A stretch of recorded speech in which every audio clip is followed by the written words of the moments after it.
국민의당 박지원 전 대표님 모셨습니다. 안철수 전 대표를 다 미워한 분들하고 만났기 때문에 제가 오늘은 소신껏 터지고 가겠습니다. 참 불행한 정치인이라고 생각해요. 뭐 불행까지 표현하는 것은 적절하지 못하고 정치인으로서 안 맞는 것 같다. 국가 최고 지도자의 자격이 있는가 많은 국민들이 의문을 품기 시작했습니다. 완전히 불행하고 무능력자고 하기 때문에 나오지 말라는 건 결코 아니다. 무능력자를 한 적은 없고요. 저도 불행하다는 건 참 안타까움에. 내가 눈물이 나네. 밖에서 바라보는 날카로운 시선, 외부자들 지금 시작합니다. 자, 도발은 한 번으로 끝나지 않았습니다. 북한의 한밤중 2차 ICBM 발사로 또 한 번 한반도 위기설이 제기됐습니다.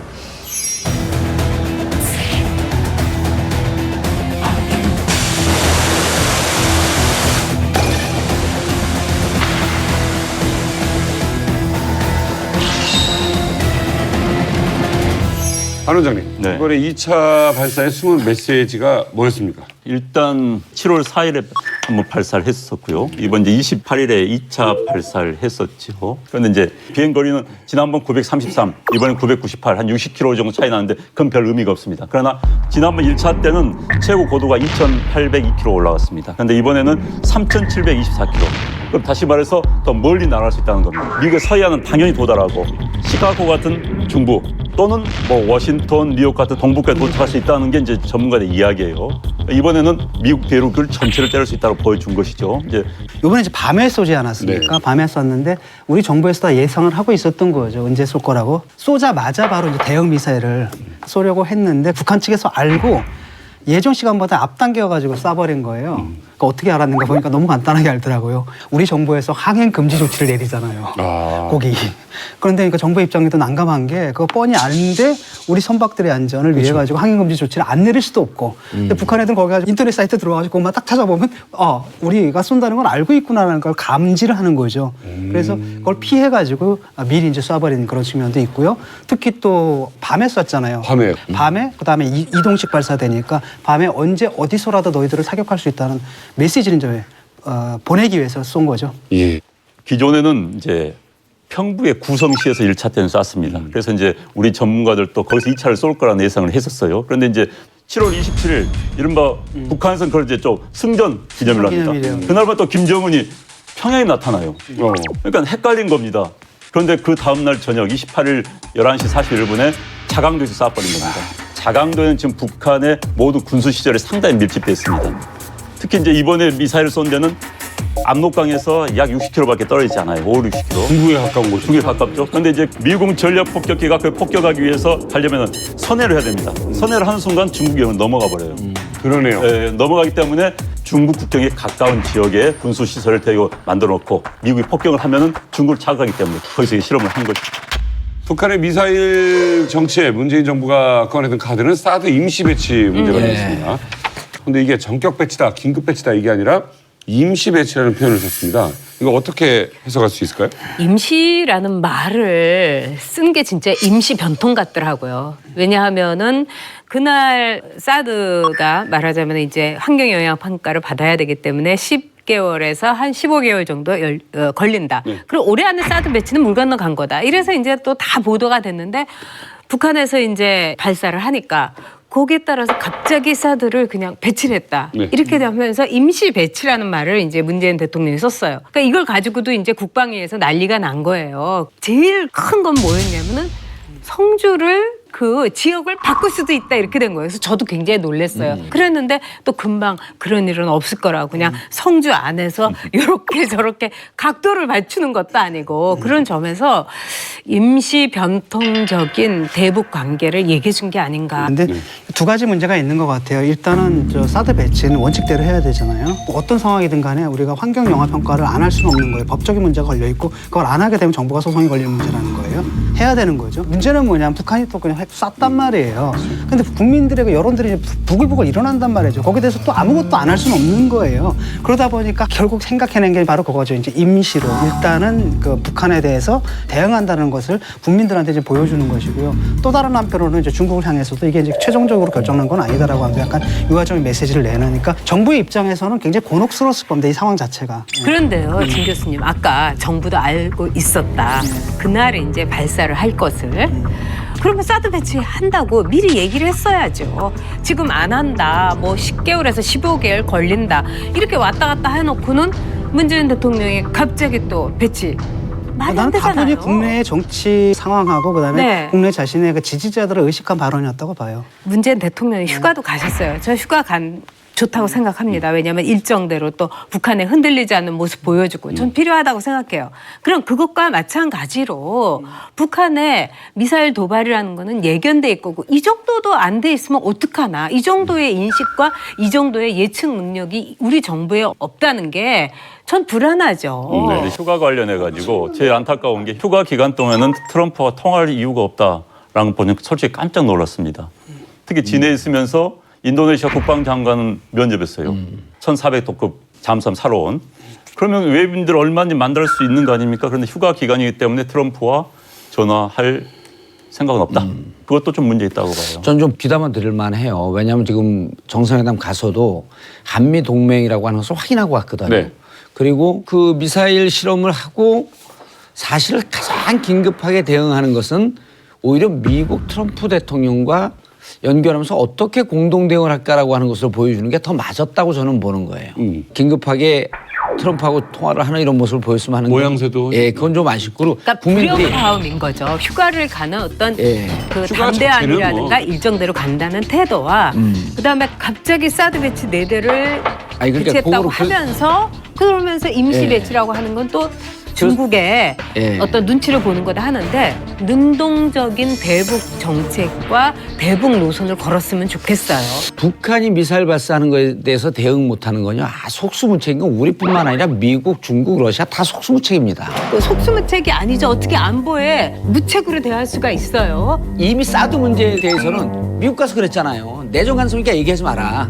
전임 정권에서 사드 배치하는 모든 나라에서 했어야 할 절차를 빼먹고 갔다. 이 국민들이 동의하지 않는다. 그렇기 때문에 이 부분에 대해서 전략 환경 영향 평가를 받아서 정상적인 절차를 밟아가겠다. 이것이 사드를 빼자는 얘기는 아니다. 얘기를 했고 그것에 동의를 구했거든요. 그런데 국민들이 보기에 정말 불안하거든요.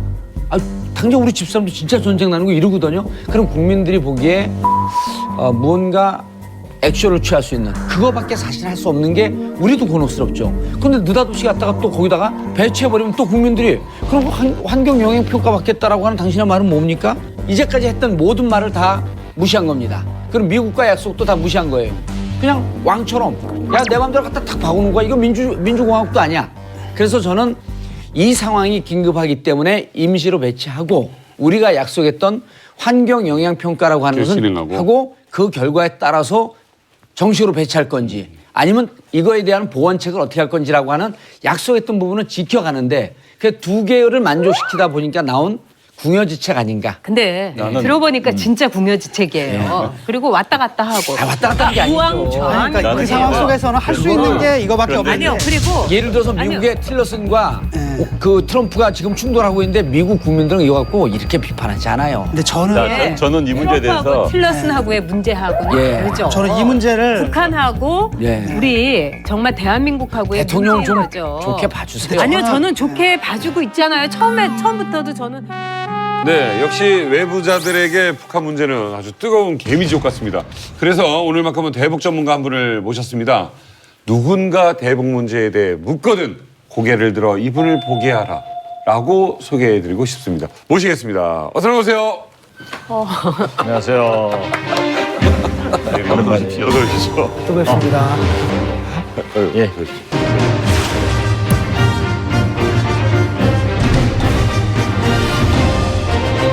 어, 90도. 아직 보스가 낮은, 더 낮춰야 되는 거 이게 아니에요? 라인이 이제 보니까 아니, 신중건 교수, 우리 봉도사는 저하고 라인이 같습니다.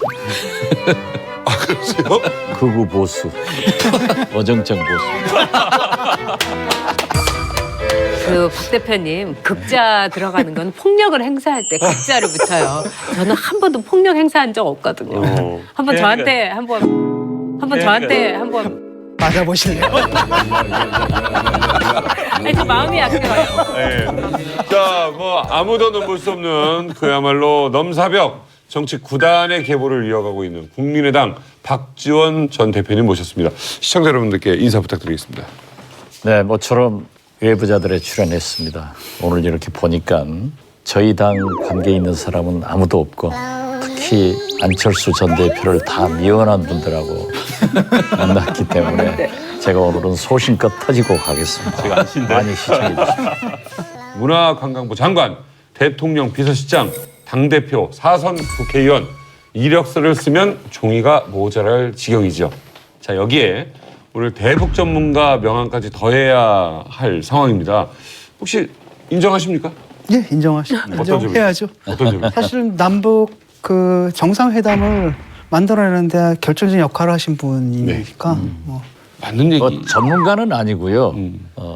2000년 당시 문화관광부 장관을 제가 하고 있었는데 저는 전문가가 아니고 통일부 장관이 맞는 게 좋습니다 했더니 북한에서 김대중 대통령이 가장 신임하는 사람을 만나는 게 좋겠다라고 했는데 저는 뭐 김대중 대통령님을 잘 모셨지만은 네. 제가 제일 신임받는 것은 그날 처음 알았고 저한테 꼭 하라고 했습니다. 그 김정일 이러면 사실 우리한테 막 굉장히 무서운 이미지였잖아요. 근데 그런 분들 또 설득도 해내시고 보면 내공이 상당하신 것 같은데 그 남북 정상회담 때 노래 부르셔가지고 앵콜까지 받으셨다고 하시던데 사실인가요? 정말입니까? 그렇습니다. 마지막 오찬을 하고 그때 술을 많이 먹었어요. 북한 술이 독하잖아요. 이 김정일 위원장이 그래요. 대한민국은 외래어를 그렇게 많이 쓰느냐. 자주성이 없이 전부 외래어다 하는 거예요. 그래서 제가 우리는 6.25 이후 반세기 동안 전 세계로 나가서 무역을 해서 세계 10대 경제 강국이 됐다. 이 과정에서 세계화가 이루어졌고 자동적으로 외래어가 들어와서 국어화됐다. 이런 얘기를 했어요. 그런데 제가 물어봤어요. 국방위원장께서 KBS, MBC, SBS 다 보느냐? 다 본대요. 한국 가수를 누구를 좋아하냐? 했더니 조용필, 나훈아, 남진을 좋아한다는 거예요. 오. 그런데 이현재 부총리가 옆자리에서 이렇게 식사하시면서 국방위원장이 그런 가수들보다 박지원 장관이 훨씬 노래를 잘한다. 그러니까는 저보다 막 노래를 한번 하라는 거예요. 갑자기. 술이 취했는데. 그래서 내가 대한민국 문화관광부 장관이 북한의 국방위원장이 시켜서 노래하겠느냐. 우리 대통령님은 아무 말씀 안 하고 계시지 않냐.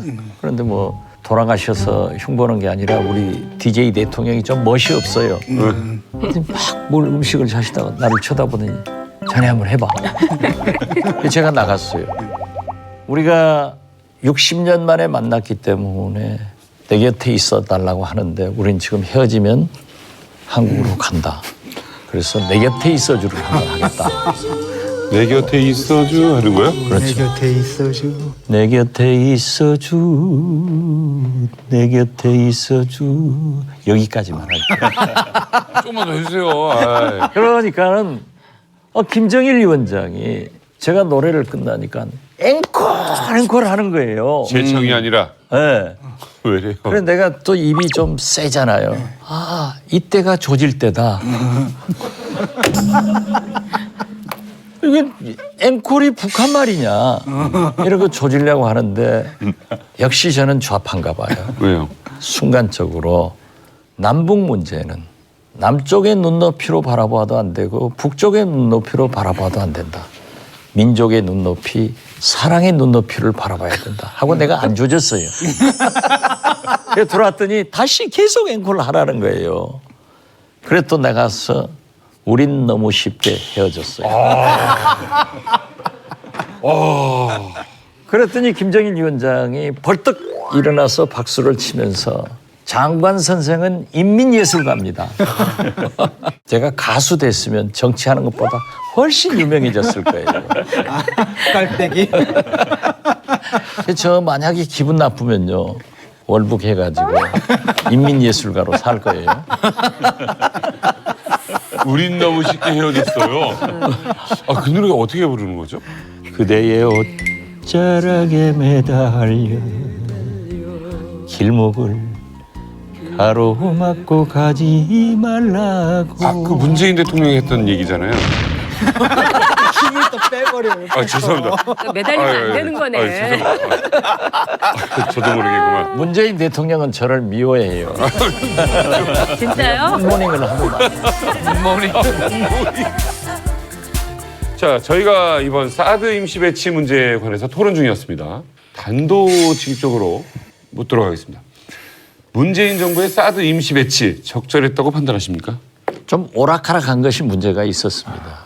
저도 사드 배치를 반대했고 문재인 대통령은 줄기차게 반대해가지고 진보표를 가지고 당선됐는데 사실 우리가 대북 문제를 생각하기 전에 모든 대북 문제의 시작은 미국과 어떠한 관계를 가지고 있느냐 이것이 가장 큰 문제입니다. 우리가 한미 수교 이래 미국이 요구한 것을 거절해 본 적이 없어요. 또 전 세계가 과거에는 소련이나 중국이 노를 했지만은 지금은 러시아, 중국도 미국의 요구를 노할 수 없어요.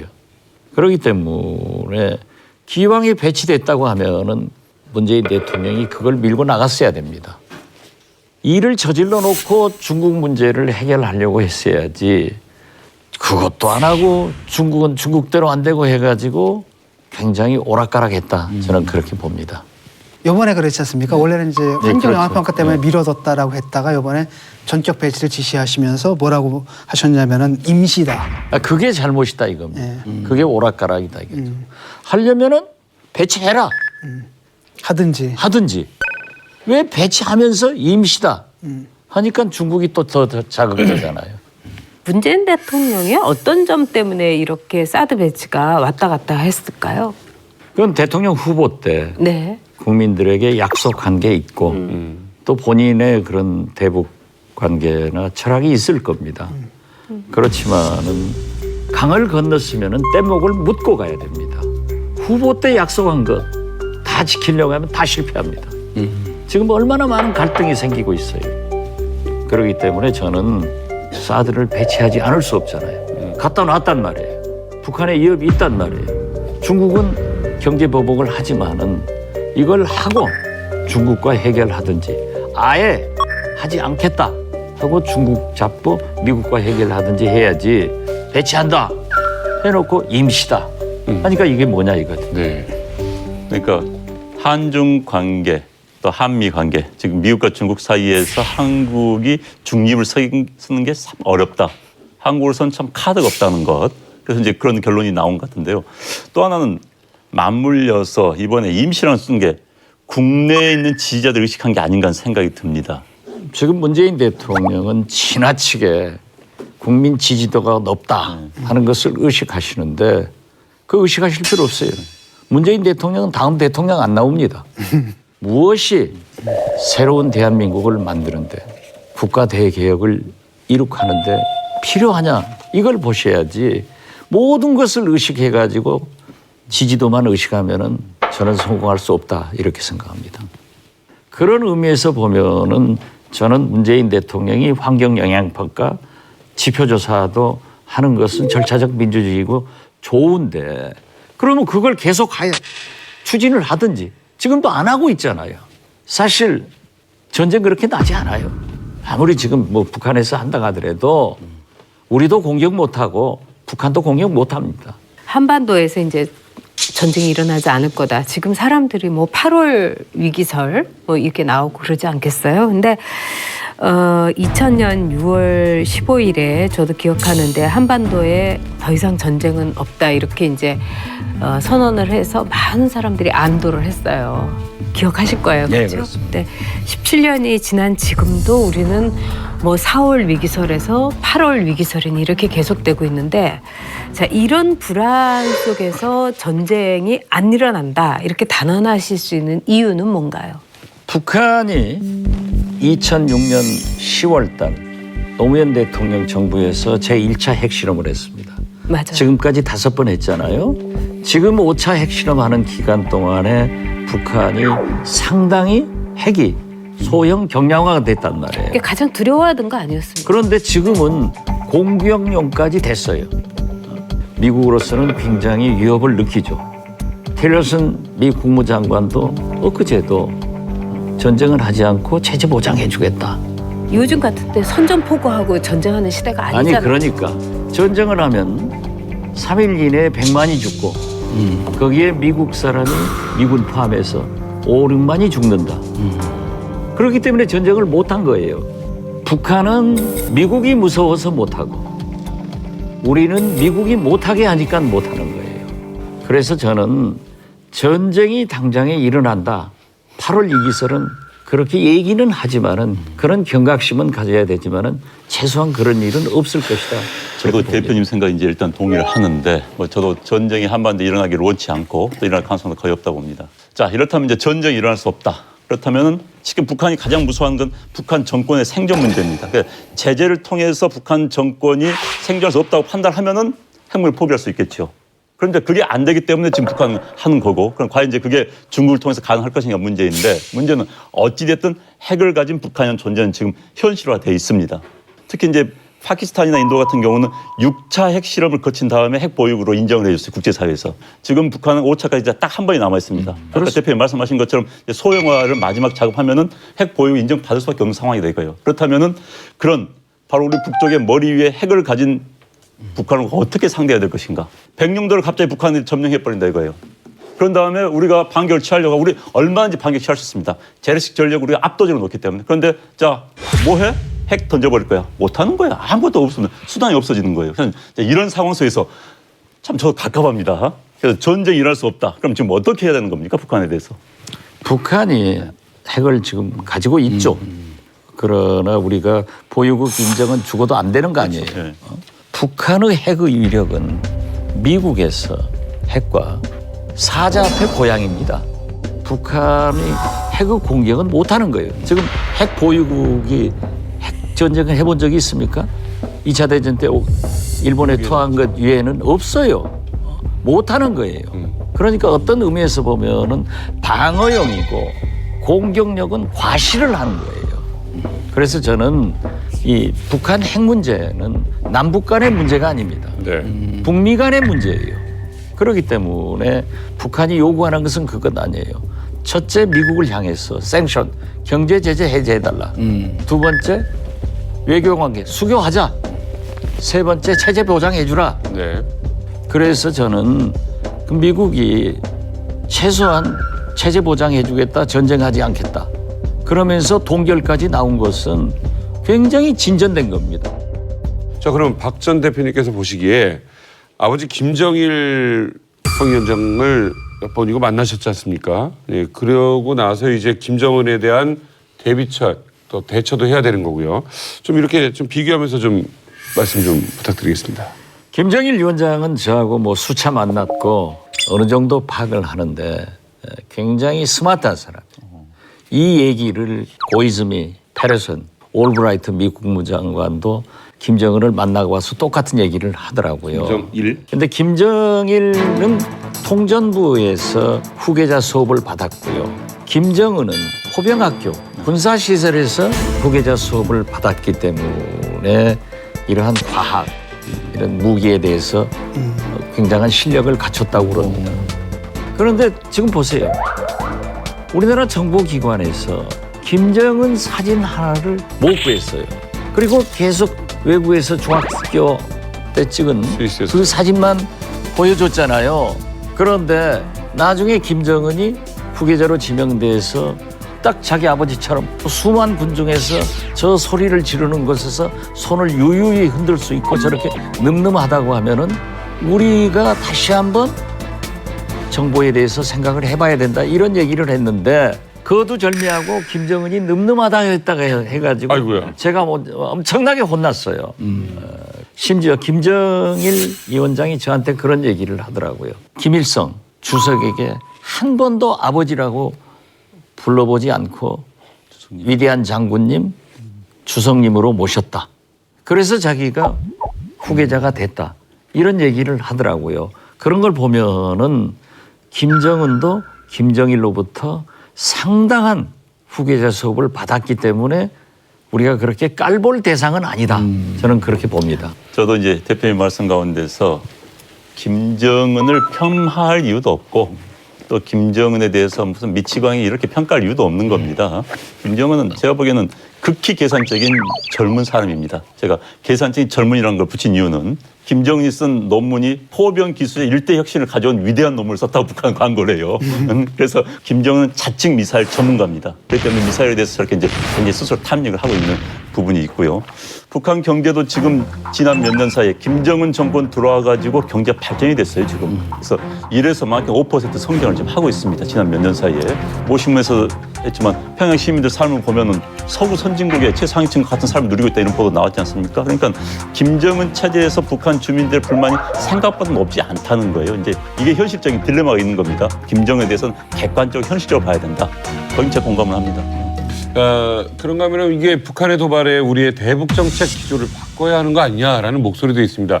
사실 뭐 참 이상적으로 들립니다. 압박과 제재를 가하되 대화의 문은 열어두자라는 게 이게 투트랙 전략이었는데 이 현 시점에서 사실상 지금 불가능하지 않나, 수정이 좀 있어야 되지 않나. 그 김대중 정권 때하고 지금 정권 때하고 북한이 핵에 대해서 갖는 태도가 좀 다른 것 같습니다. 그러니까 그때만 해도 핵 개발 자체를 조건으로 해서 이걸 우리가 접는 조건으로 평화협정을 맺자라고 했는데 지금은 분명한 것 같아요. 우리가 무슨 수를 써서도 핵은 갖겠다.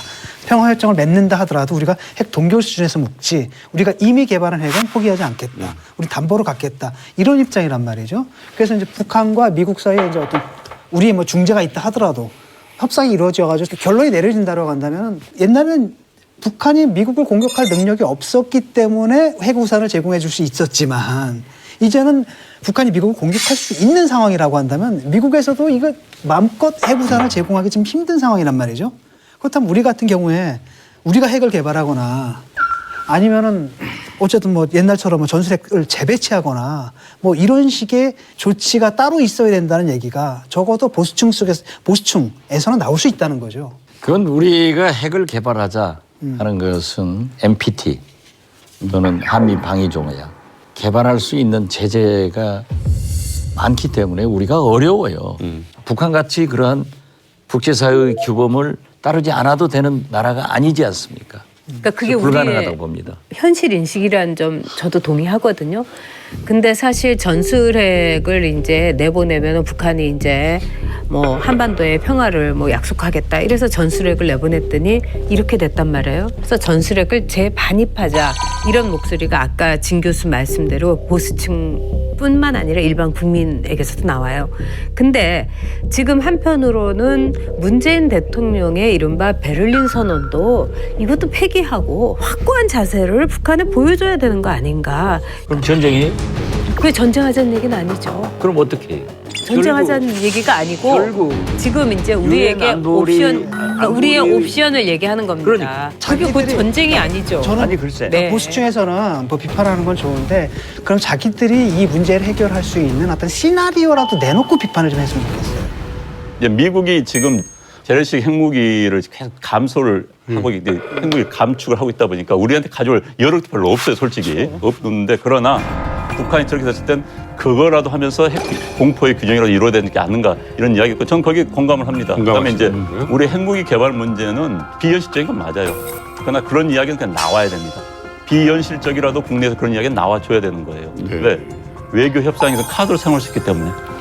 자, 중국에 대해서도 가장 중국이 두려워하는 것은 대만과 일본의 핵무장입니다. 동북아시아 핵 도미나에서 빠지는 거예요. 그러면 핵을 유일하게 가지고 있는 국가 입장에서 보면 조그만 나라 핵무기가 가지는 게 굉장히 무섭거든. 핵무기는 소국가들의 전략 무기이기 때문에 무서운 거예요. 그렇기 때문에 이걸 무조건 안 돼라고 할 이유는 없는 거예요. 카드를 그냥 버립니까? 움직임이라도? 현실적으로 어려워요. 현실적으로 어렵지만은.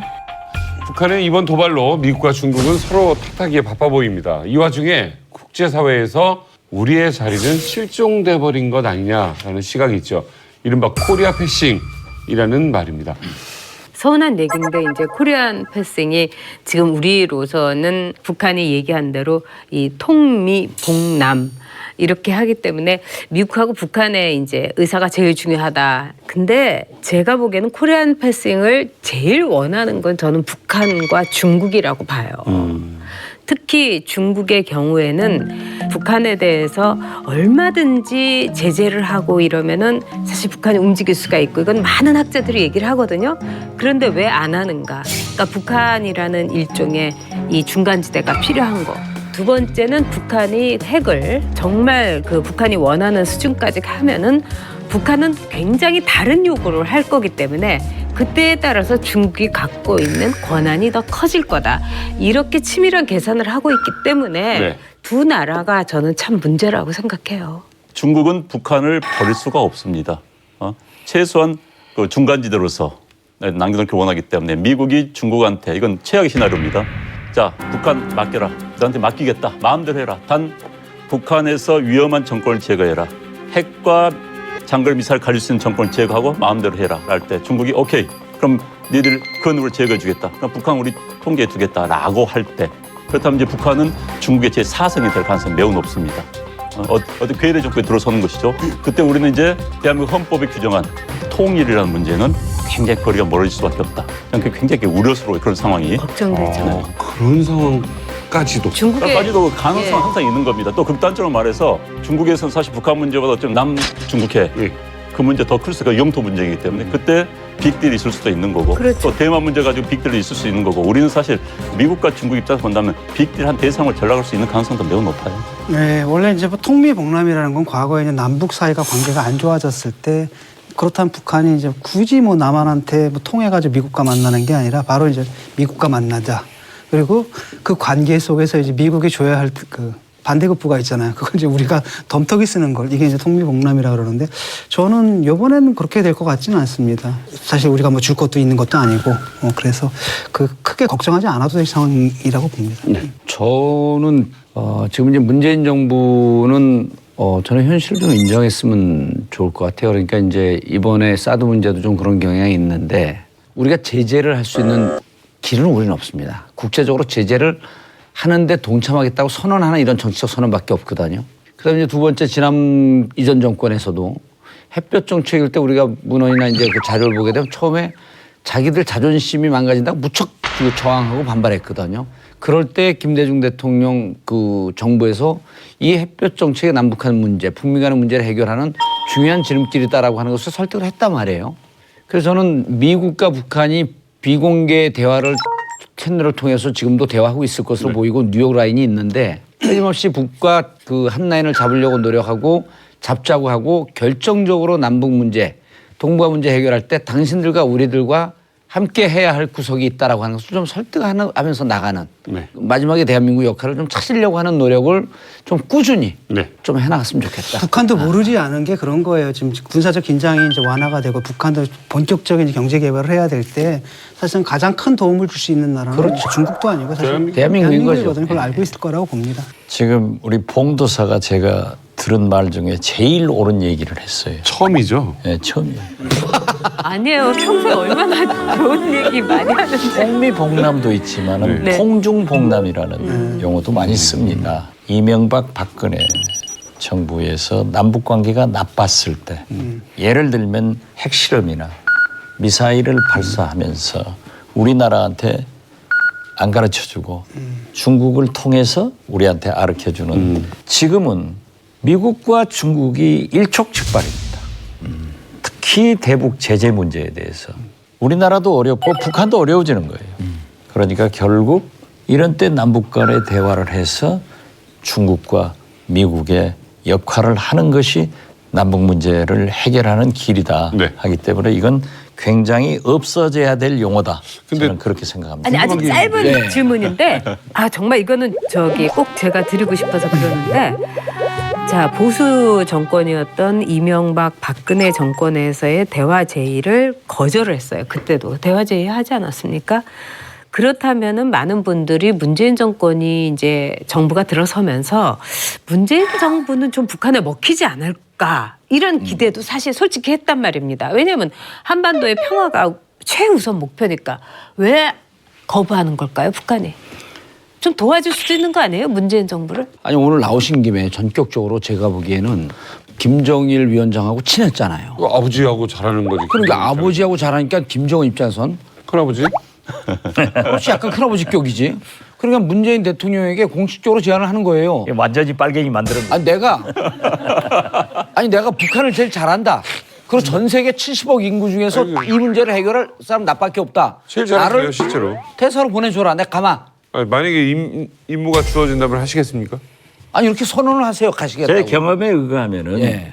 제가 싱가포르에서 만나서 그 김대중 베를린 선언과 우리 남북 정상회담의 필요성에 대해서 한 몇 시간 설명하고 나니까 북한 송호경 부총리 특사가 김대중 대통령의 음성을 듣는 것 같습니다. 그래서 저는 그 순간 정상회담은 성공한다 하고 느꼈어요. 그렇기 때문에 문재인 대통령의 가장 측근 임기를 같이 해서 갈 사람 이런 분이 특사로 간다고 하면은 네. 가장 바람직하고 또 문재인 대통령도 저 안 보내줘요. 공도사 보낼 거예요. 자, 안철수 전 대표가 대선 패배 후 86일 만에 정계에 조기 등판했습니다. 선당 후사를 출마의 변으로 밝히며 안중근 의사의 심정으로 임하겠다라는 각오를 비쳤습니다. 당대표 선거에 출마하기로 결심했습니다. 결코 제가 살고자 함이 아닙니다. 당을 살려야 한다는 절박감 때문입니다. 튼튼한 제3정당이 있어야만 합니다. 안중근 의사의 심정으로 조국을 구하지 못하면 살아서 돌아오지 않겠다는 각오로 당을 살리고 대한민국 정치를 살리는 길로 전진하겠습니다. 개인적으로는 참 불행한 정치인이라고 생각해요. 그 안철수 전 의원의 어떤 정치 입문 역시 급작스럽게 하루아침에 방송의 한 프로그램을 통해 가지고 전국적인 인물이 돼버린 거 아니겠어요? 그런 와중에서 정치인으로서의 그 밟아야 할 코스웍이 생략이 된 거라고 봐요. 본인은 부르느라고 생각하겠지만은 또 정치의 고수들이 이렇게 볼 때는 제대로 단계를 밟지 않았다 이렇게 볼 수 있지 않겠어요? 그래서 이번의 경우도 대선 패배의 책임 그다음에 조작 문제라든가 이런 걸 볼 때 정치에서의 상식으로는 사실은 몇 년 동안의 자성 내지는 정계 은퇴인데 그거를 업고서 당대표에 다시 나온다. 이게 어떻게 보면 안철수라는 독특하게 출발한 정치인으로서는 상식이겠지만은 정치인의 눈으로 볼 때는 상당히 비상식으로 볼 수 있다는 점. 그래서 참 불행한 정치인이다. 전 그렇게 보죠. 그걸 뭐 불행까지 표현하는 것은 적절하지 못하고 사실 스타라고 하는 것은 네, 어느 날 스타라. 탄생하는 거예요. 저는 그렇게 생각했어요. 독립운동한, 군사 독재한, 정치 집단들도 사업가도 독재자의 딸도 대통령이 됐는데 이제 우리가 경제 10대국이 됐고 문화 국가인데 합리적 사고를 하는 사람이 대통령을 하는 것이 바람직하다. 그래서 안철수를 지지했어요. 뭐 그러함에도 불구하고 의사로서, 과학자로서, 교수로서 또 정치인으로서도 비교적 성공을 했고 안랩에 그러한 컴퓨터 바이러스를 모든 국민들에게 무료로 제공해서 지금도 사용하고 있잖아요. 자기의 거금도 사회에 캐쳐갈 수 있는 그런 것을 밟아왔다. 뭐 잘못한 것은 지적할 수 있지만 불행한 정치인은 아니다. 아니 저는 그 의사로서 지금 과학자로서 또는 벤처 사업가로서는 참 운도 좋았고 또 어떤 점에서 참 열심히 했던 것이 통했던 것 같은데 정치인으로서 출발은 화려했지만 그 과정이 정말 제대로 풀린 게 별로 없었잖아요. 정치인으로서 물론 이제 국민의당을 정치인으로서- 창당한 거라든가 이건 정치인으로서 대단하지만은 가장 훌륭한 코스를 밟았다고 하면은 우리 전영호 의원이나 제가 대통령 됐어야죠. 이런 거 한번 생각해 이런 건 볼 있잖아요. 필요가 있어요. 정치인이 대선 후보까지 되려면은 일종의 스토리텔링이 있어야 되잖아요. 그렇죠. 어? 아주 화려하거나 뭐 아니면 아주 엄청난 이제 역경을 딛고 뭐 DJ 같은 경우도 그렇고 YS도 민주화에 그리고 이제 박근혜 전 대통령 경우는 이제 불행한 하나의 환경을 딛고 이런 게 있는데 안철수 대표도 그런 쪽에서는 스토리가 있었는데 열매를 맺지 못했으니까 아니, 그런 그러니까. 점은 안타깝죠. 저는 이제 그 자기 옷에 맞지 않는 옷을 입고 한 5년을 산 것 같아요. 그래서 불행하다라고 하는데 대단히 동의하면서 정치인으로서 안 맞는 것 같다. 일단 지난 대선을 거치면서 안철수 전 의원이죠. 전 의원이 국가 최고 지도자의 자격이 있는가라는 데 대해서 많은 국민들이 의문을 품기 시작했습니다. 본인은 굉장히 마이너스죠. 그런 점에서는 과거에 떨어졌던 다른 후보들, 저 DJ가 떨어졌다 하더라도 그에 대한 의구심을 갖지는 않았어요. DJ의 세가 약했다 이렇게 보는 것이죠. 적이 많았다 이렇게 보는 거지만 능력 자체를 의심하지는 않았어요. 정치인에게 가치란 것은 일단 힘이에요. 힘은 어디서 나오느냐. 기대를 줄 수 있어야 됩니다. 그러니까 안철수가 대통령이 될 수 있다는 기대, 다음에 제1당을 만들 수 있는 기대, 안철수를 팔고 다니면 사람의 표를 찍을 수 있다는 기대. 그런데 안철수 의원에게는 사실 이런 기대를 줄 수 있는 게 많이 상실했다는 거예요. 그렇다면 앞으로 당을 어떻게 이끌어갈 수 있을 것인지 하는 그런 의구심이 든다. 그래서 저는 굉장히 좀 부정적입니다. 그런데 눈높이를요, 우리 안영환 원장 좀 낮춰야 돼요. 삼김 시대가 아니에요. 우리 국민들이 전부 대통령 후보를 보면서 삼김하고 비교하는 거예요. 그건 아니에요. 지금은요, 그러한 시대가 아니에요. 국민도 아니에요. 그러니까 누가 국회의원 시키고 돈을 주고 기대를 준다 하는 것은 굉장히 우리가 바꿔야 된다 하는 말씀을 드리면서 저는 안철수가요. 아직까지 국민에게 충족시키지 못한 것은 있지만은 그래도 제4차 산업혁명 시대를 이끌 수 있는 자질은 또 미래를 가지고 있는 그런 지도자인 것만은 분명하다. 그래서 저는 그분이 완전히 불행하고 무능력자고 하기 때문에 나오지 말라는 건 결코 아니다. 아니, 무능력자를 한 적은 없고요. 그러니까 저도 불행하다는 걸 참 안타까움에 내가 눈물이 나요. 그래서 두둔하신 겁니다. 뭐 저는 간곡히 지금 등판할 때가 아니다 하고 만류를 했고 우리 당의 절대 다수 의원들 또 많은 분들이 그렇게 했지만은 단 이번에 안철수 대표가 정치적으로 자기 존재감을 은퇴 운운했는데 확실하게 확인을 시켰고 또 무엇 때문에 이러한 우려가 염려가 있어서 대표를 나온다 하는 것을 우리 국민의당 당원들이나 의원들이 알았기 때문에 정치적 효과가 있었다. 그렇지만 저는 지금도 대표로 나서지 않는 것이 상기상책이다. 이 생각을 갖습니다. 근데 선언을 하고 후보 등록을 안 하면 더 이상한 거 아닌가요? 더 이상하지는 저는 않다고 생각합니다. 왜냐하면 물론 뭐 과거처럼 또 철수했냐 하는 것을 염려할 필요는 없어요. 그래서 이번 경우는 선언하기도 어려웠기 어렵게 때문에 선언했고. 걷어들이는 거는 글쎄, 그야말로 패착이 될 것 그것은 같아요. 모든 것은 네. 당헌 당규에 의거해서 자격을 갖추면 누구나 당대표 출마할 수 있어요. 그렇지만 제 입장에서는 안철수 대표를 존경하고 사랑하기 때문에 지금은 아니다. 왜 아니라고 하신 겁니까? 왜 반대하셨습니까? 뭐 잘 아시지 않습니까? 지금 대선 패배해서 겨우 석 달 됐고 또 우리가 그 사이 리베이트, 제보 조작 이런 걸로 많은 시련이 있었는데 그 중심에 안철수와 박지원이 있었던 것은 부인하지 못하잖아요. 그리고 또 안철수 대표 스스로가 자기는 성찰의 기회를 시간을 갖겠다 했으면 조금 더 참아주는 게 좋다. 그러니까 이건 제 생각인데 이제 첫 번째로는 안철수 전 의원이 정말 말 그대로 내가 그래도 이룩한 유일한 정치적인 성과가 이 다당제인데 이게 이제 국민의당이 내가 안 나옴으로써 이 무너져 버리면은 다당제도 끝나는 거 아닌가 이런 생각을 저는 정치적으로 분명히 했던 것은 사실이라고 보고요. 두 번째는 이제 안철수 지우기가 이제 국민의당 안에서 진행되고 있다. 이런 이제 위기의식이라고 할까요? 안철수의 흔적을 지움으로 해가지고 이 조작 문제 이것도 같이 이제 묻어가는데 이걸로 쓸려서 이제 나는 끝나는 게 아닌가 이런 초조감.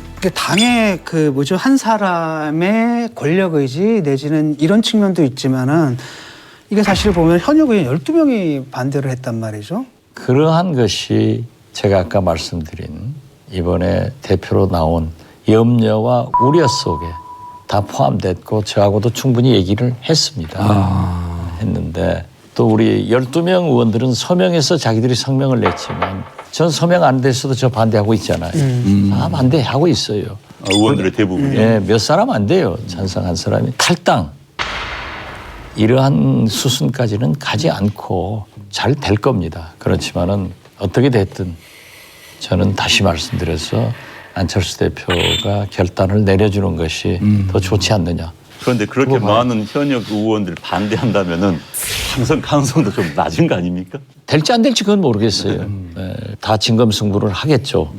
그렇지만은 과연 그것이 바람직한가 이것을 얘기하는 거고 국민의 생각이 정치는 자기 생각도 중요하지만은 국민이 어떻게 생각할 것인가. 저는 될 거라고 보는데 사실 이제 현역 의원들은 3년이나 남은 거 아니겠어요, 선거가. 근데 내년에 당장 지자체 선거를 치러야 되는 국민의당 소속의 이른바 지자체 선거에 나가는 사람들이 정말 현수막 들고 뭐 이 판을 들고 데모도 하고 이렇게 시위를 하면서 안철수 전 의원이 나와야 된다 이제 이런 걸 했단 말이에요. 그 당의 이제 복잡한 사정은 제가 잘은 모르지만은 지금 당대표를 하겠다고 나선 분들이 영 흡족하지 않기 때문에 그분들보다는 그래도 문제가 많고 성찰해야 될 안철수 전 의원이라도 나오는 게 좋겠다. 아주 급한 분들의 요청일 수도 있지 않나요? 뭐 그런 생각도 있고 네. 당이라는 게 다양하기 때문에 네. 부인하지 않습니다.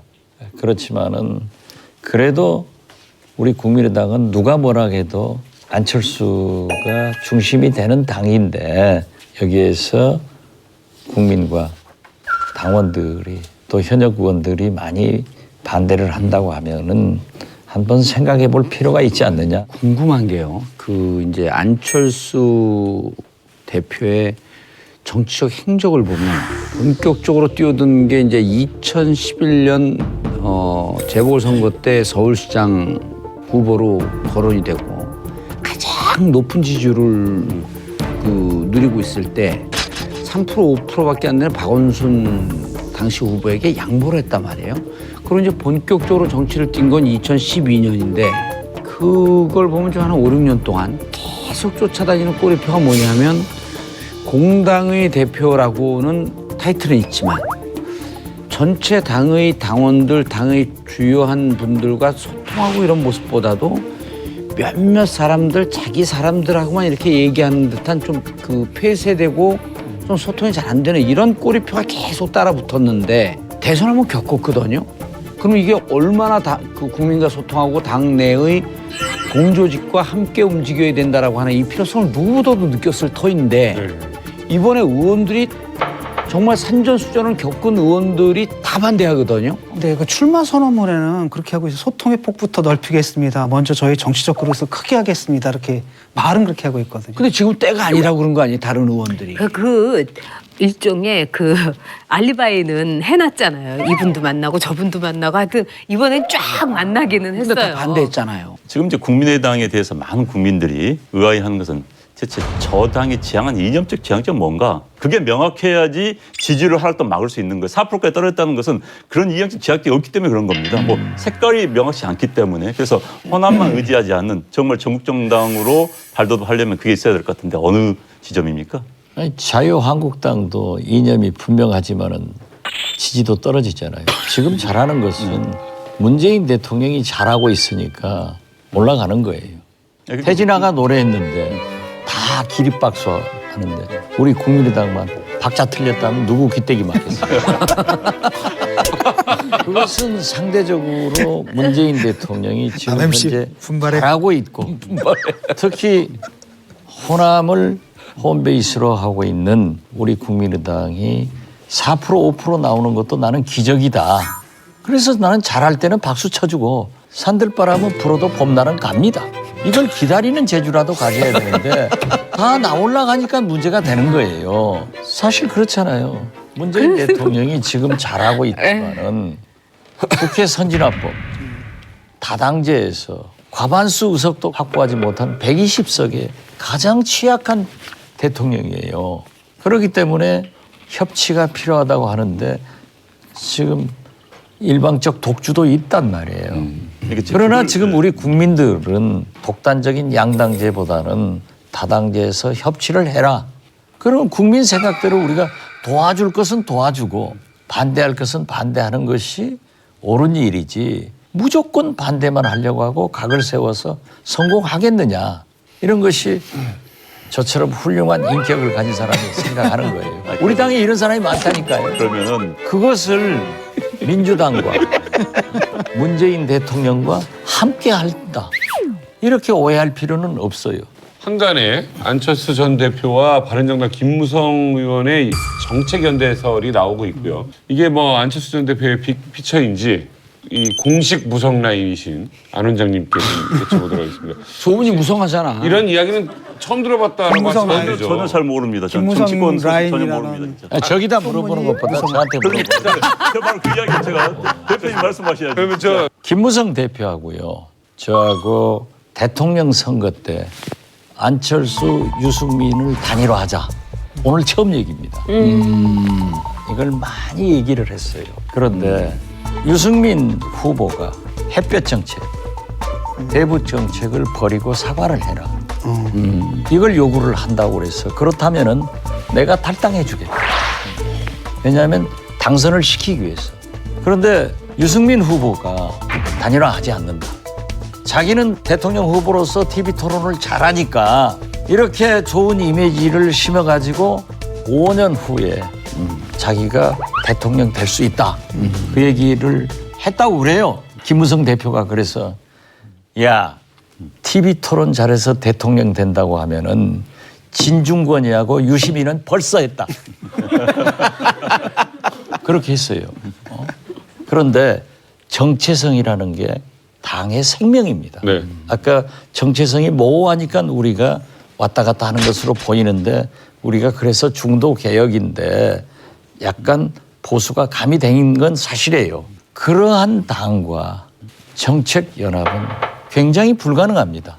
그런데 그러한 것을 하자고 하는 우리 당내 몇 의원들이 있어요. 그러한 분들이 그러한 얘기를 하는 거지 야당으로서 연대를 필요에 따라서 하자 하는 것은 저는 찬성입니다. 박근혜 대통령을 탄핵시킨 것은 박지원이 금메달을 김무성이 은메달이다. 아니 김무성이 금메달이고 박지원이 은메달이다. 거기에 도움이 없었으면은 절대 탄핵이 안 됐어요. 그래서 그 얘기도 내가 했어요. 8월 14일 날 대한독립 만세를 부른 사람은 독립투사다. 그런데 8월 16일 날 대한독립 만세 불러가지고 나도 독립투사라고 하는 사람이 사기꾼이다. 최소한 바른정당은 8월 14일 날 대한독립 만세를 불렀기 때문에 우리는 독립투사로 생각하고 함께 정책연대를 해보자. 또 협치를 해보자라고 했어요.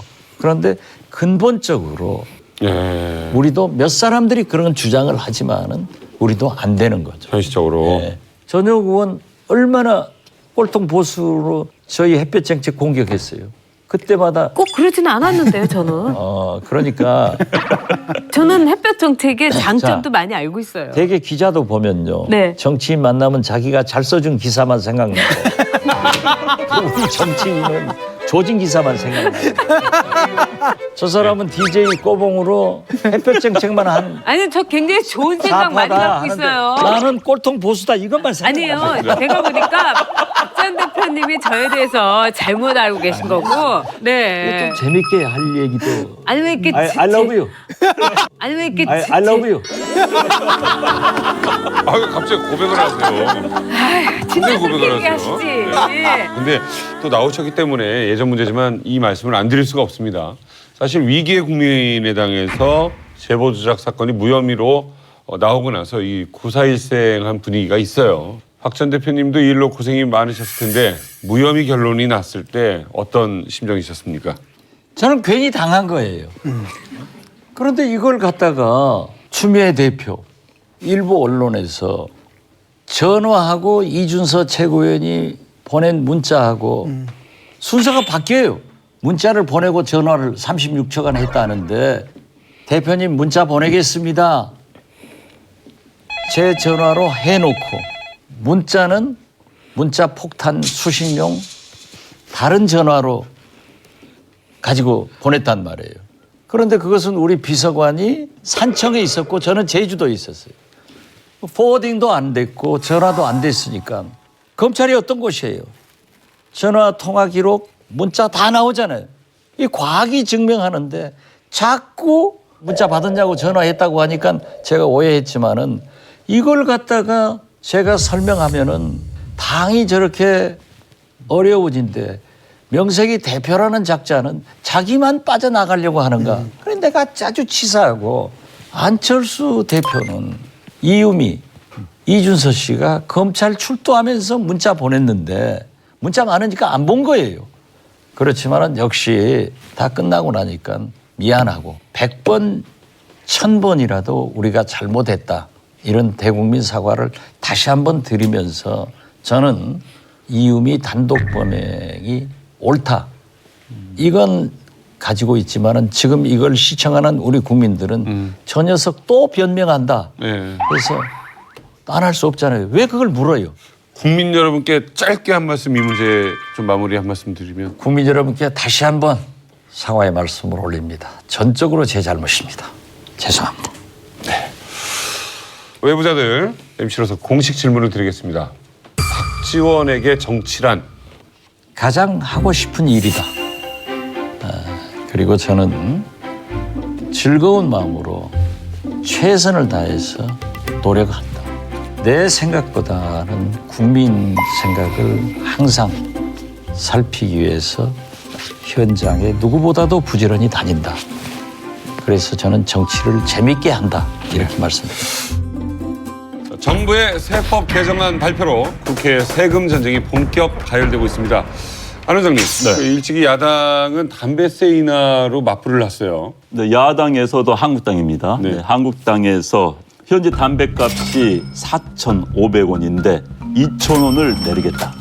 그럼 2,500원이 되는 것이죠. 네. 또 그 후에는 2년마다 물가 상승분을 반영해서 담배값을 전체적으로 내리겠다. 이제 이런 그런 안인데 이제 또 하나 관심을 모은 것은 담배값뿐만 아니라 유류세, 기름값을 내리겠다. 이건 사실 아까 담배값은 담배 안 피우는 저한테는 별 관심이 없습니다만은 네. 기름값 내리는 건 저도 굉장히 관심이 많아요. 왜냐면은 만약 이 법안이 통과된다면은 휘발유 같은 경우 리터당 410원이 빠지는 겁니다.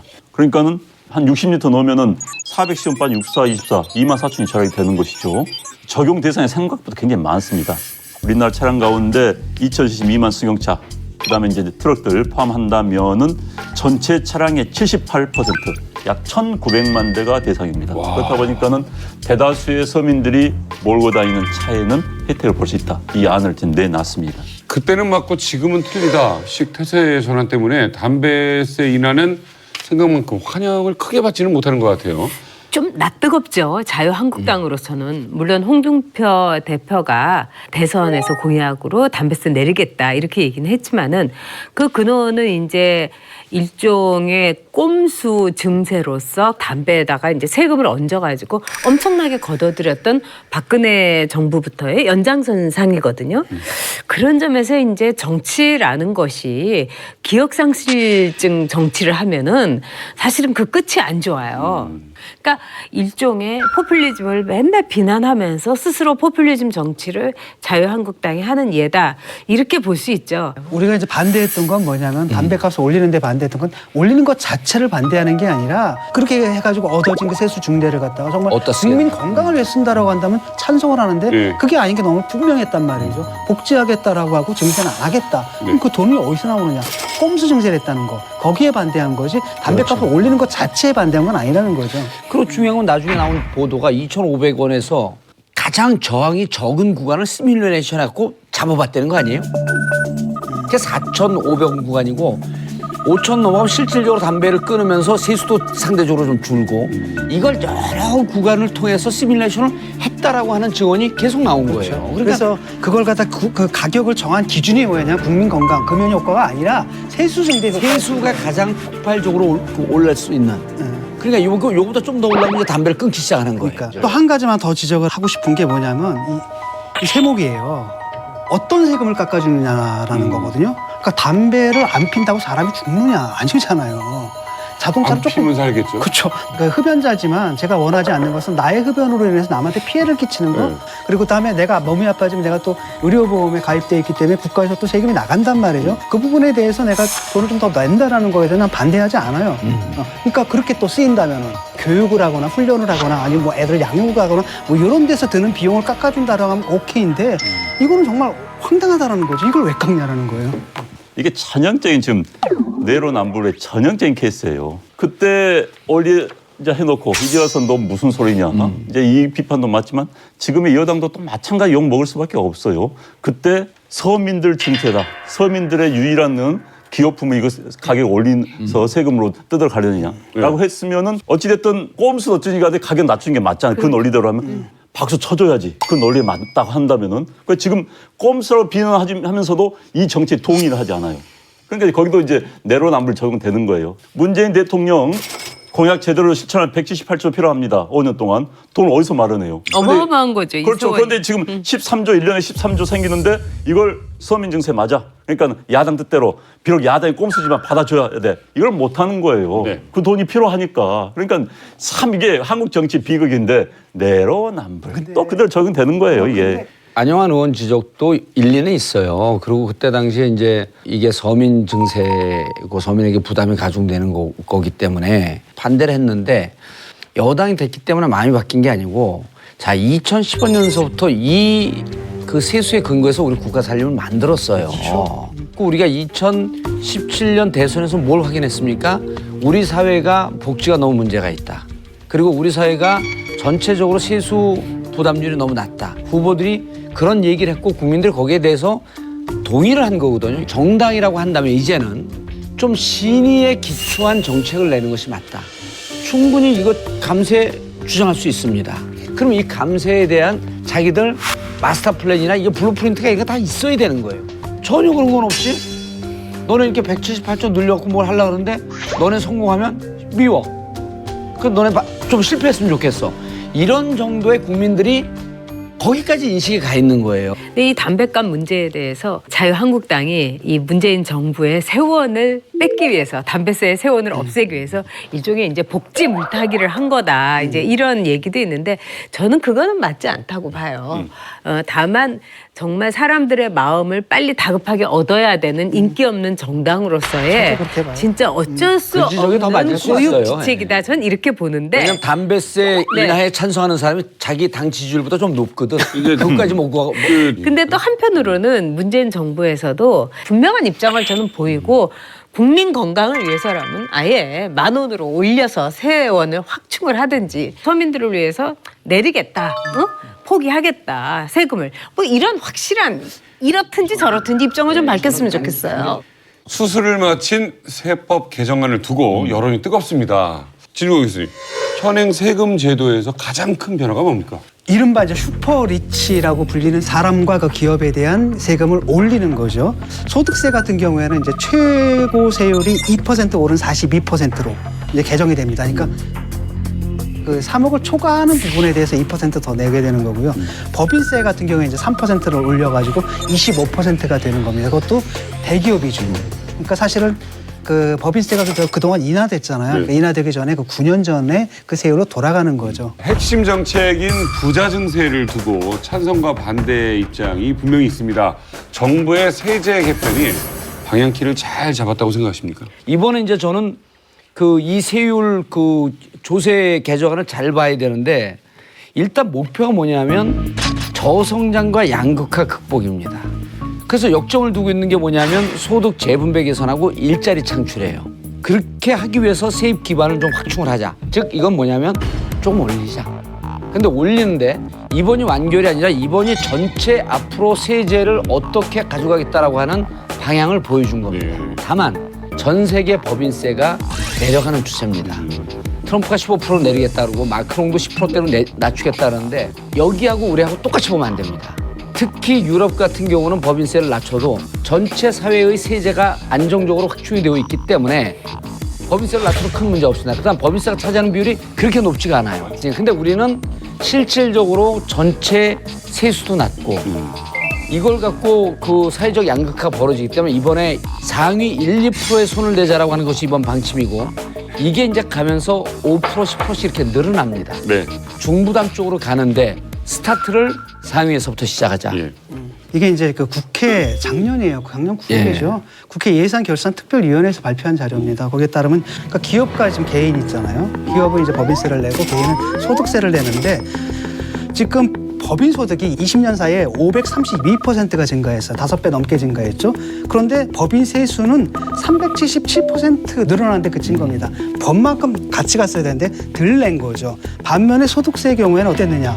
20년 사이에 이제 152%가 늘어났는데 근데 소득세율은 308%예요. 그러니까 그 소득의 증가율보다도 2배의 증가율이 세금을 내는 걸로 나온 거죠. 그러니까 여기서 뭘 볼 수 있냐면 전체 국가 재정 속에서 개인이 부담하는 것들이 기업이 부담하는 것보다 비교할 수 없는 게 굉장히 높아왔다는 겁니다. 아니, 지금 너무 개인이 많이 부담하는 거 아니냐? 아니 지금 자꾸 이제 과거의 법인세 차지한 비율이 이렇기 때문에 뭐 법인은 많이 이제 볼륨이 커졌기 때문에 더 많이 내야 된다. 이 논리는 과거 비교고 우리는 이제 미래 비교할 필요가 있는 거예요. 지금 다른 나라가 지금 법인세를 인하하는 추세이기 때문에 우리가 이걸 의식하지 않을 수 없다는 거예요. 그러니까 2008년 이후에 2008년을 왜 기준으로 따지냐면 2008년이 세계 경제 위기였습니다.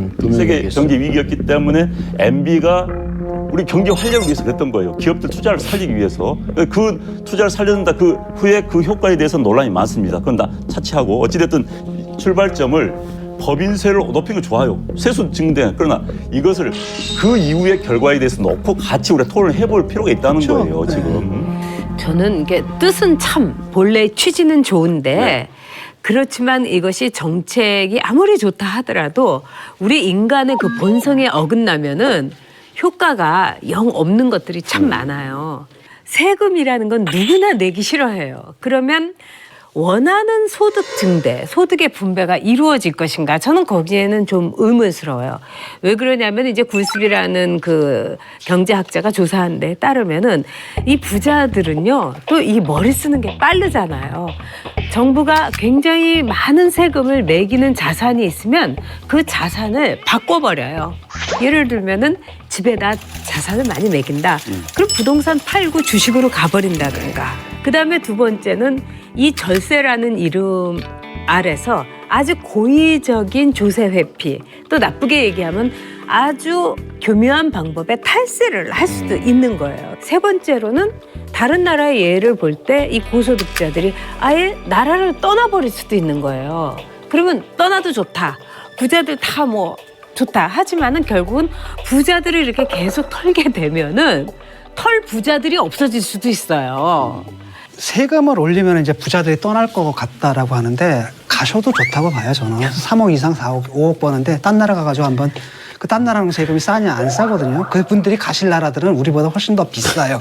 그렇죠. 또 선진국 더 하나는 비싸죠. 그다음에 이제 기업 같은 경우가 떠날 수 있느냐. 뭐 법인세 3% 올렸다고 망할 기업 이런 건 한계 기업이거든요. 사양 산업이기 때문에 접어야 되는 거고. 예컨대 우리가 3% 내려줬다 그러면 외국에서 기업들이 우리나라로 막 몰려왔느냐. 그것도 아니고 또 3% 올린다고 우리나라 기업들이 막 외국으로 떠나느냐. 그건 전혀 아니라고 지금 보고요. 법인세 조세 부담률이 보게 되면 어떻게 됐냐면은 김대중 정부 기간에는 27.2%였어요. 그래서 노무현 정부 때 23%로 떨어집니다. 이명박 정부 때 20% 떨어지고요.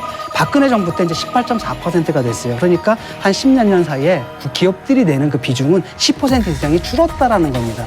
그것이 의미하는 바는 뭐냐면 법인세를 인상할 여력이 있다라는 거죠, 우리한테는. 예. 그리스 같은 경우가 법인세를 이제 20%에서 26%로 올리면서 진 교수가 뭐 다 나가도 좋다 하는데 진짜 다 나가버렸어요. 그러면은 정말 세금을 낼 기업이 없어지고 우리가 그런 말 하잖아요. 자본에는 국적이 없고 돈에는 애국심이 없다. 법인세만은 좀 신중하게 접근했으면 좋겠다. 저는 그렇게 보는 거죠. 저는 지금 우리는 이제까지 법인이 살 수 있게끔 사회가 엄청난 지원을 하고 여러 가지 세제 지원을 하고 감면 혜택을 줬음에도 불구하고 그 많은 돈을 벌어들이는데 일자리 없는 낙수 효과가 없는 이렇게 사회적으로 기여하지 않는 것은 국가가 관여해서 세금으로 하게끔 하는 방법밖에 없다. 이런 궁여지책으로 이게 나오는 거예요. 그런데 3% 올라가니까 나간다? 그럼 자 무슨 문제가 되냐면 첫 번째 설비 시설을 처음부터 다시 해야 됩니다.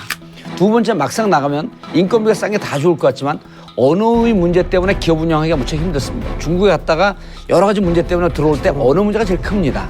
그다음에 A라고 하는 거대 기업이 나갈 때 하청 기업들이 쫓아나갑니다. 여기서 그 하청 기업들 협력 업체들이 같이 나가지 못하게 되면 이게 또 펑크가 나요. 그러니까 한 기업이 나갈 때는 무척 복잡다라는 고민을 해야 됩니다.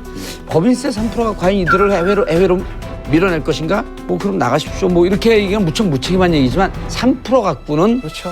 못 나갑니다. 그러니까 그 법인세를 올리면은 어떻게 해외로 가겠느냐라는 이야기는 굉장히 진짜 희망적인 사고방식이라는 생각이 들어요. 왜냐하면은 공장 안 옮겨도 간단한 방법이 있습니다. 현재 우리나라 기업들이 해외 지사 개념이에요. 그걸 현지 법인으로 바꿔버리면 세금을 내질 않습니다. 그래서 삼성전자, 현대자동차 같은 경우는 해외 매출, 전체 매출의 70% 80%예요. 삼성 입장에 보면은 국내에서 돈 버리는 게 별로 없어요. 삼성 극단적으로 해서 한국 시장 벌어도 상관없습니다. 그런데 이제 삼성 같은 경우 예를 들어서 해외 지사 개념을 현재 해외 지사를 둬요. 왜? 한국이 법인세가 더 낮고 뭐 연구비 등에서 이른바 과세 지표상 혜택이 많이 있잖아요. 이걸 보고 현지 법인 두지 않고 지사를 둠으로써 수익을 다 국내에서 국내 세금 냅니다. 그런데 이제 만약에 아주 간단해요. 현지 법인 만들면은 현지 세금 내는 거예요. 굳이 그런 의무가 사라지는 거예요. 이제 이런 문제도 있고 또 하나는 그 본사 개념이요. 자, 피아트 하면 그야말로 이탈리아의 대표적인 자동차 회사입니까? 피아트 본사가 옮겼어요. 영국으로 옮겼어요. 이탈리아는 세금 27%입니다. 법인세가. 영국이 그 당시에 20% 낮추니까 그냥 옮겨 가버리는 거예요. 이제는 그런 시대가 됐어요. 언제까지 우리가 이제 기업들의 국적 개념이 사라지는 겁니다. 기업이란 결국은 세금, 그러니까요. 이익을 보고 갈 수밖에 없는 거예요. 그러니까 우리가 법인세 인상 여력이 있느냐 없느냐는 바로 그런 고려를 다 하는 겁니다. 외국은 법인세가 이런데 우리는 이거. 이래가지고 작년에 국회 예산결산특별위원회에서 낸 게 뭐냐면 법인세 인상의 여력이 있다라고 판단을 내린 겁니다. 바로 그렇기 때문에 대선에서도 자유한국당을 제외한 거의 모든 당들이 법인세 올리는데 찬성을 했던 거거든요. 그래서 이걸 갖다가 다시 논리를 돌려가지고 뭐 외국과의 경쟁 어쩌고 저쩌고 이걸 고려하지 않은 상태에서 얘기하는 게 아니라 이런 걸 다 고려했을 때 아직도 우리한테는 법인세 인상 여력이 있다라는 판단을 내린 겁니다. 예. 자 그리고 맨날 얘기하지만 어디 모임 가도요. 돈 더 있는 사람 회비 좀 더 내는 거예요. 이게 세금 구조의 기본이거든요. 이걸 어찌 보면 이념 갈등, 사회 갈등으로 한 거 하면서 부자 증세라고 하면서 프레임을 만든 거는 그러니까. 저항하는 쪽이었었던 거예요. 그러니까 저는 그 저항하는 사람들에게 그럼 당신들 세금 걷는 거 반대합니까? 세금을 어떻게 걷는 게 옳습니까? 이런 안을 내자는 거예요. 그래서 나는 논의하다가 법인세가 이번에 신설 2천억 넘게 해서 3% 올린 것이 과도하다고 한다면 국회에서 논의를 하되 무조건 반대하지 말고 그럼 전체 세수 부담을 어디에서 어떻게 할 것이냐라고 하는 안을 갖고 반대했으면 좋겠다는 거예요. 근데 재밌는 게 제가 이게- 이거만 네, 얘기할게요. 자, 부자 증세라는 프레임을 그 조세에 저항하는 쪽에서 만들었다. 만들었어요. 어디서 그렇지 만든지 않죠. 제가 얘기해 줄까요? 아니요. 근데 지금 문재인 정부에서 부자 증세란 말을 굳이 사용하고 있어요. 그거는 제가 못하게 할게요. 글쎄, 근데 맨날 뭐 못하게 한다, 건의하겠다 못하더만 하는데 말만 해. 아니 뭐 이렇게 능력이 없더라고. 내가 능력이 없어서 그래. 이건 프라임이 이해해 주세요. 없는 것 같아요. 그래서 능력이 없으면 못하게 하겠다 그러면 말을 하지 마. 아, 그럼 뻥카리도 날려야지. 누구에게나 100% 만족스러운 법안이 존재하기란 힘든 일이겠죠. 자, 국민이 잘 먹고 잘 살기 위한 정책이 되려면 어떤 점이 더 개선돼야 할지 한마디로 콕 집어서 해보시죠. 봉도사님. 소득 있는 곳에 세금 있다. 더 많이 버는 사람부터 시작해서 더 덜 버는 사람까지. 정부 캐치프레이즈 같은. 명확하네요. 그럼요. 명확해요. 좋은 얘기예요, 진짜. 안 원장님. 더 큰 서비스를 위해서는 더 큰 부담이 필요하다. 이 불편한 진실을 누군가는 용기 있게 이야기하자. 아니 언뜻 보면 반대하는 것 같지만 정부 측 인사라고 해도 믿을 정도의 아니 그러니까 말씀이세요. 아까 얼떨떨한 보수다 했잖아. 어정쩡한. 자, 전직 정치인 여러분, 교수님이 왜 교수님인지 보세요. 예. 우리를 한 방에 다 감동시키고 모두를 다 못하면 학생으로 가는 거야 다시.